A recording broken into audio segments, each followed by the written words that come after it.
Hi friends, പുതിയൊരു വീഡിയോയിലേക്ക് എല്ലാവർക്കും സ്വാഗതം. ശരത്ത് ചന്ദ്രയുമായി സംസാരിക്കുന്നത് കേട്ടും കൊണ്ട് ദേവിക വരികയാണ്. അപ്പോൾ ഫോൺ വെച്ച ശേഷം ദേവിക ശരത്തിനോട് പറയണ, അപ്പോൾ അത് ശരി, പ്രേമേച്ചിയെ കാണാത്തതിൻ്റെ പിന്നിൽ നീയും ചന്ദ്രയുമാണല്ലേ, അതിനായിരിക്കുമല്ലേ നീ ചന്ദ്രയോട് കാശ് ചോദിച്ചത് എന്ന് പറഞ്ഞതോടുകൂടി ശരത്ത് പെട്ടെന്നങ്ങ് പതർച്ചയോടുകൂടി പറയുകയാണ്, എന്താ നീ പറഞ്ഞത്? പ്രേമേച്ചിയോ? ഏത് പ്രേമേച്ചി? പ്രേമേച്ചി സിദ്ധുവിൻ്റെ പ്രേമ. എന്താ നീ ഇതുവരെ കേട്ടിട്ടില്ലേ? എനിക്കൊന്നും അറിയില്ല. ഞാൻ ഫോണിലൂടെ സംസാരിക്കുന്നത് കേട്ട് വാലും മൂടും ഇല്ലാതെ നീ എന്തിനാ സംസാരിക്കുന്നത്? എനിക്കൊന്നും അറിയില്ല. ഞാൻ ചന്ദ്രയോട് സംസാരിച്ചത് അതിനൊന്നുമല്ല. ഞാൻ ചന്ദ്ര ഒരു വക്കീലല്ലേ, അവൾക്ക് ഞാൻ കേസ് ഉണ്ടാക്കി കൊടുത്തു. അതിനുള്ള കമ്മീഷനാണ് എനിക്ക് തരാമെന്ന് പറഞ്ഞത്. അല്ലാതെ പ്രേമേച്ചിയൊന്നും എനിക്കറിയില്ല. നീ എന്തിനാ ഇല്ലാത്ത കാര്യങ്ങൾ പറയുന്നത് എന്നൊക്കെ പറഞ്ഞ് ശരത്ത് വഴുതി മാറുകയാണ് കേട്ടോ. അപ്പോൾ ദേവികയ്ക്ക് നല്ല സംശയം വരികയാണ്. അപ്പോൾ ദേവിക പറയണേ, നീ ഇപ്പം ഈ പറയുന്നതെല്ലാം പച്ചക്കള്ളമാണ്. നിന്റെ കസ്റ്റഡിയിൽ തന്നെയാണ് പ്രേമേച്ചി ഉള്ളത്. നീ ചന്ദ്രയ്ക്ക് വേണ്ടിയാണ് പ്രേമേച്ചയെ ഇപ്പോൾ ഒളിവിൽ താമസിപ്പിച്ചിട്ടുള്ളത്. മര്യാദയ്ക്ക് നീ സത്യം പറഞ്ഞോ, ഇതെങ്ങാനും സിദ്ധു അറിഞ്ഞാൽ നിന്നെ കൊന്നുകളയും. അപ്പോൾ ശരത്ത് പറയണേ, എന്താ നിങ്ങൾക്ക് പറഞ്ഞാൽ മനസ്സിലാവില്ലേ? നിങ്ങൾ എന്തെങ്കിലും വായിൽ തോന്നുന്നത് വിളിച്ചു പറയാൻ നിൽക്കണ്ട. എനിക്കൊന്നും അറിയില്ല. എന്നാൽ നിങ്ങൾ വിശ്വസിക്കുന്നില്ലെങ്കിൽ എന്ന ഒരു കാര്യം കേട്ടോ, പ്രേമേച്ചയെ ഞാൻ തന്നെയാണ് കസ്റ്റഡിയിലാക്കിയിട്ടുള്ളത്. ഒരു ഇരുട്ട് റൂമിലാണ് പ്രേമേച്ചയെ ഞാൻ വെച്ചിട്ടുള്ളത്. എന്താ നിങ്ങൾക്ക് എന്തെങ്കിലും ചെയ്യാൻ പറ്റുമോ? നിങ്ങൾ എന്താ എത്ര പറഞ്ഞാലും മനസ്സിലാക്കാത്തത്? എനിക്കറിയില്ല എന്നല്ലേ ഞാൻ പറഞ്ഞത് എന്നൊക്കെ പറഞ്ഞ് ശരത്ത് ദേവികയുടെ അടുത്ത് നിന്നും വഴുതി മാറി പോവുകയാണ് കേട്ടോ. അതോടുകൂടി ദേവികയ്ക്ക് നല്ല സംശയം വരികയാണ്. ഇവൻ്റെ കസ്റ്റഡിയിൽ തന്നെ ഉണ്ട്, പക്ഷെ ഇവനത് സമ്മതിക്കില്ല. ഇവൻ അറിയാതെ ഇനി മുതൽ ഇവനെ പിന്തുടരണം എന്നൊക്കെ ചിന്തിച്ചുകൊണ്ടാണ് കേട്ടോ ദേവിക നിൽക്കുന്നത്. അപ്പോഴാണ് അവിടേക്ക് പ്രിയ വരുന്നത്. അപ്പോൾ പ്രിയയെ കാണുമ്പോൾ, നീ എന്താ ഇത്ര നേരം വൈകിയത് എന്ന് ഞാൻ ചിന്തിച്ചതേ ഉള്ളൂ പ്രിയ. എന്താ ചേച്ചി പ്രശ്നം എന്ന് ചോദിക്കുമ്പോൾ, എനിക്ക് നല്ല സംശയമുണ്ട്. സംശയമല്ല, ബോധ്യം തന്നെയാണ്. ആ ശരത്തിൻ്റെ കസ്റ്റഡിയിൽ തന്നെയാണ് പ്രേമേച്ചിയും ഇവിടുത്തെ അമ്മയും ഉള്ളത്. എനിക്കെന്തോ അങ്ങനെ തോന്നുന്നുണ്ട്. പക്ഷെ അവനത് സമ്മതിക്കില്ലല്ലോ. എന്തിനായിരിക്കും ചേച്ചി അവൻ ഇവിടുത്തെ അമ്മയെയും പ്രേമേച്ചയും ഇപ്പോൾ കസ്റ്റഡിയിൽ വെച്ചിട്ടുണ്ടാവുക? അവൻ ഇവിടുത്തെ അമ്മയെ വെച്ചിട്ടുണ്ടാവുക ഞാൻ അവനെതിരെ ഇനി ഒന്നും ചെയ്യാതിരിക്കാൻ വേണ്ടിയാണ്. ഞാൻ അവനെ ഇല്ലാതാക്കുമെന്നുള്ളത് അവൻ മനസ്സിലാക്കിയിട്ടുണ്ടാവും. അതിനു വേണ്ടിയാണ് അമ്മയെ അവൻ കസ്റ്റഡിയിലാക്കിയിട്ടുള്ളത്. അമ്മയെ അവൻ്റെ കസ്റ്റഡിയിലാക്കിയാൽ പിന്നെ ഞാൻ അവനെ ഒന്നും ചെയ്യില്ല എന്ന് അവന് വ്യക്തമായിട്ട് അറിയാലോ. അപ്പോൾ പ്രിയ ചോദിക്കണം, അപ്പോൾ പിന്നെ പ്രേമേച്ചി എന്തിനായിരിക്കും അവൻ കസ്റ്റഡിയിൽ വെച്ചിട്ടുള്ളത്? അത് സിദ്ധു ഒന്നും ചെയ്യാതിരിക്കാൻ വേണ്ടിയാണ്, സിദ്ധു അനങ്ങാതിരിക്കാൻ വേണ്ടിയാണ് പ്രേമേച്ചിയെ അവനിപ്പോൾ കസ്റ്റഡിയിലാക്കിയിട്ടുള്ളത്. എന്തായാലും നമുക്കിപ്പോൾ അവന് സംശയമുണ്ടെന്നും പ്രേമേച്ചിയെയും അമ്മയെയും നമ്മൾ തിരയുന്നുണ്ട് എന്നുള്ളതൊന്നും അവൻ അറിയരുത്. അതുകൊണ്ട് അവൻ അറിയാതെ വേണം നമ്മൾ ഇനി അടുത്ത പ്ലാൻ ചെയ്യാൻ. അതിനുള്ള വഴിയാണ് നമ്മൾ ഇനി ആലോചിക്കേണ്ടത് എന്നൊക്കെ ദേവികയും പ്രിയയും പറയുകയാണ്. പിന്നീട് ശരത്ത് ഒരു പേപ്പറും പിടിച്ചുകൊണ്ട് ഓടി വരികയാണ് മുത്തശ്ശിയുടെ അടുത്തേക്ക്. മുത്തശ്ശി ഇതേ കണ്ടില്ലേ എന്ന് പറഞ്ഞ് കാണിച്ചു കൊടുക്കാണ്ട്. അപ്പോൾ പേപ്പറിലെ ന്യൂസ് പ്രേമയുടെയും പാർവതിയുടെയും കാണാതാവലിനെ കുറിച്ചുള്ള ഫോട്ടോ സഹിതമുള്ള ന്യൂസാണ്. അത് കണ്ടതോടുകൂടി മുത്തശ്ശി പറയുകയാണ്, ഇത് നല്ല ഭംഗിയുണ്ടല്ലോ, നേരിട്ട് കാണുന്നതിനേക്കാളും ഭംഗിയുണ്ട് ഫോട്ടോയിൽ കാണാൻ.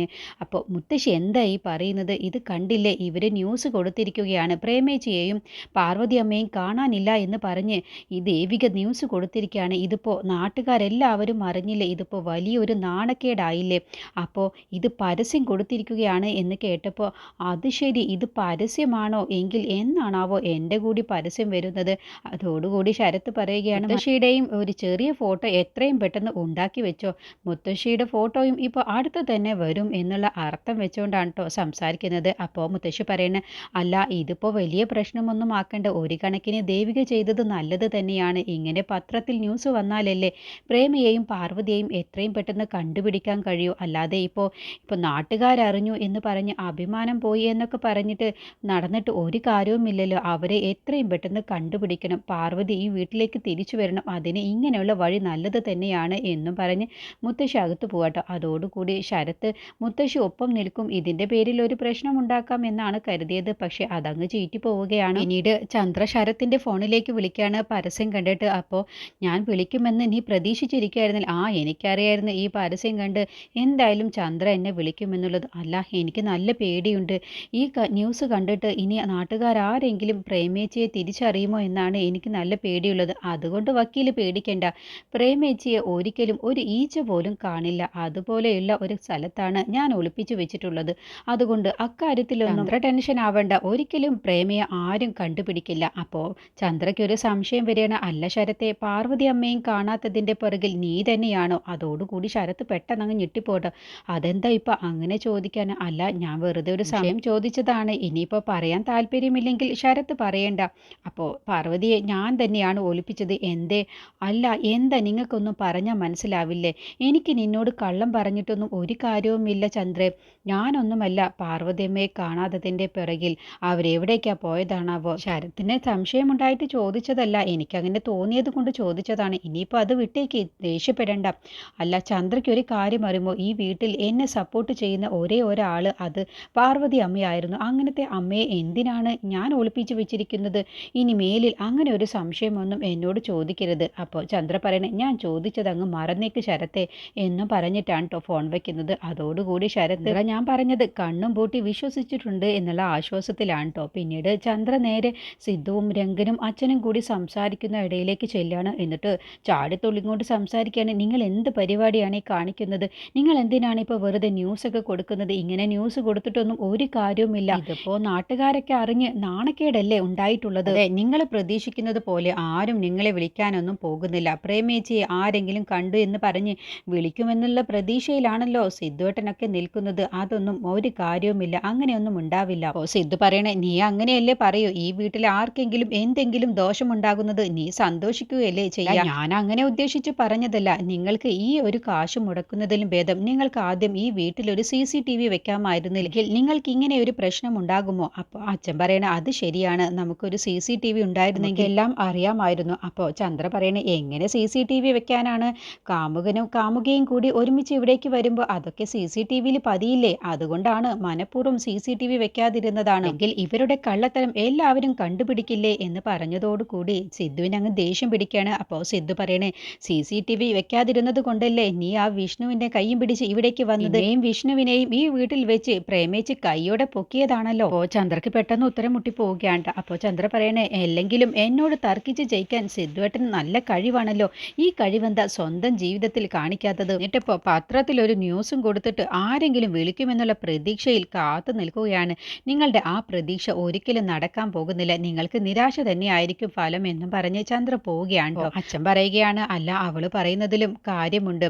അല്ല അച്ഛ, എനിക്ക് നല്ല വിശ്വാസമുണ്ട്. ആരെങ്കിലും ഈ പത്രപരസ്യം കണ്ട് ആരെങ്കിലും വിളിക്കുമെന്ന് എനിക്കൊരു പ്രതീക്ഷയുണ്ട് എന്നൊക്കെ പറയാണ്. പിന്നീട് ശരത്ത് ആരും കാണാതെ ആ 2 ചെരുപ്പുമായിട്ട് വരികയാണ് കേട്ടോ.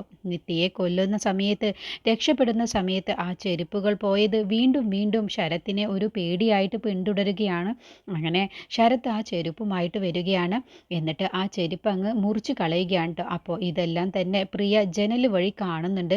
അങ്ങനെ ശരത്ത് ആ ചെരുപ്പ് 2 കഷ്ണമാക്കി ദൂരേക്ക് വലിച്ചെറിയുകയാണ് കേട്ടോ. അപ്പോൾ ഇതൊക്കെ കണ്ടുകൊണ്ട് പ്രിയ പകയോടുകൂടിയാണ് ശരത്ത് ചെയ്യുന്നത് നോക്കി നിൽക്കുന്നത്. ചെരുപ്പ് വലിച്ചെറിഞ്ഞ ശേഷം ശരത്ത് ഇനിയിപ്പോൾ ആ ചെരുപ്പിനെ കൊണ്ട് ഒരു ശല്യം ഉണ്ടാവില്ല എന്നുള്ള ഭാവത്തിൽ അകത്തേക്ക് കയറി പോകുമ്പോഴാണ് പ്രഭാവതി കാണുന്നത്. അപ്പോൾ പരിങ്ങലോട് കൂടി ശരത്ത് വരുന്നത് കണ്ടപ്പോൾ പ്രഭാവതി ചോദിക്കുകയാണ്, എന്താണ് ശരത്തെ നിന്റെ മുഖം വല്ലാതിരിക്കുന്നത്? എൻ്റെ മുഖം എങ്ങനെയെങ്കിലും ഇരുന്നോട്ടെ, എന്തിനാണ് നിങ്ങൾ ഇതിലൊക്കെ ഇടപെടുന്നത്? അമ്മയുടെ കാര്യം നോക്കി എന്ന് പറഞ്ഞ് പ്രഭാവതിയോട് കുറച്ച് ദേഷ്യപ്പെട്ടിട്ട് ആ ശരത്ത് അങ്ങ് പോവാണ്. പൊന്നുമണിൻ്റെ അടുത്തേക്ക് ശരവണൻ വരികയാണ്. എന്നിട്ട് ചോദിക്കുകയാണ്, അല്ല വീടും സ്ഥലവും നിന്റെ പേരിലേക്ക് ആക്കിയ ശേഷം എന്താണ് അവ പരിപാടി എന്ന് ചോദിക്കുമ്പോൾ പൊന്നുമണി പറയണേ, ശരവണൻ പറയുന്നത് പോലെ ഞാൻ ചെയ്തോളാം. എന്താണ് ഞാൻ ചെയ്യേണ്ടത്? നമുക്ക് ഈ വീടും സ്ഥലവും വിറ്റ് എവിടേക്കെങ്കിലും ദൂര സ്ഥലത്തേക്ക് പോകും. അത് പിന്നെ അങ്ങനെ ദൂര സ്ഥലത്തേക്ക്, ആരുമില്ലാത്ത സ്ഥലത്തേക്ക്. എനിക്ക് പരിചയമില്ലാതെ. പരിചയം എന്തിനാണ്? ഞാനുണ്ടല്ലോ പൊന്നുമണിയുടെ ഒപ്പം എന്തിനും ഏതിനും. നമുക്ക് ഇവിടെ നിന്നും ദൂരേക്ക് പോവും. എന്നാൽ പിന്നെ ആരുടെയും ഒരു ശല്യവും ഉണ്ടാവില്ല. പ്രത്യേകിച്ച് ആ ചെമ്പകത്തിൻ്റെ ശല്യം ഉണ്ടാവില്ല. നമുക്ക് സ്വസ്ഥമായിട്ട് ജീവിക്കാമല്ലോ. അപ്പോൾ പൊന്നുമണി പറയാണ്, എനിക്ക് ശരവണനോടൊപ്പം സ്വസ്ഥമായിട്ട് സന്തോഷത്തോടു കൂടി ജീവിക്കണം. അതിന് ശരവണൻ പറയുന്നത് പോലെ ഞാൻ അനുസരിച്ചോളാം. എന്നാൽ ദൂരേക്ക് തന്നെ നമുക്ക് ഈ വീടും സ്ഥലവും വിട്ടിട്ട് നമുക്ക് പോവാം. അത് ചെയ്യാം എന്നൊക്കെ പറഞ്ഞ് തീരുമാനിച്ചിട്ടാണ് കേട്ടോ ശരവണൻ പോകുന്നത്. അങ്ങനെ ശരവണനെ പൊന്നുമണി കണ്ണും പൂട്ടി വിശ്വസിക്കുകയാണ്.